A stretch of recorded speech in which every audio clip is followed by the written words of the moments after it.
Et en ce week-end de l'Ascension, des milliers de vacanciers sur les routes ce week-end. Vous faites peut-être partie, vous, auditeurs d'Europe 1, de ces conducteurs qui utilisent Waze ou Google Maps pour éviter les bouchons. Mais problème, ces applications de navigation vous font circuler au cœur des villes, des villages. Alors, exaspéré par ce trafic massif, l'agglomération de Valence, dans la Drôme, a décidé de prendre les choses en main. Noémie Loisel.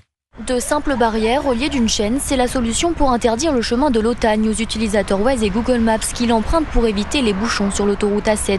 Un soulagement pour Chantal, cette habitante a l'habitude de s'y promener. 2 jours de ça, dans le virage, là, j'ai vu la voiture arriver pourtant et en général je me mets sur le bord de la route et il m'a frôlé, mais j'ai dit mais c'est pas vrai de rouler aussi vite. Un trafic dangereux pour les riverains mais aussi ravageur pour les routes, explique Nathalie qui habite le passage. Ça c'est le résultat du trafic incessant. La route s'effondre, il serre tellement contre la falaise que ça creuse le terrain et que par moments il y a des éboulements de pierre. Il n'y avait pas d'autre solution. Depuis le printemps dernier, la ville de Valence a interdit l'accès à cette route entre avril et septembre, du jeudi soir au lundi matin et la veille des week-ends à rallonge, explique le maire Nicolas Daragon. On supprime des problèmes de sécurité parce qu'en bas de ce chemin, il y a une école, il y a une maison pour tous. L'objectif à terme, que les utilisateurs signalent la fermeture de cette route et que celle-ci ne soit ainsi plus proposée par les applications de navigation comme un itinéraire secondaire.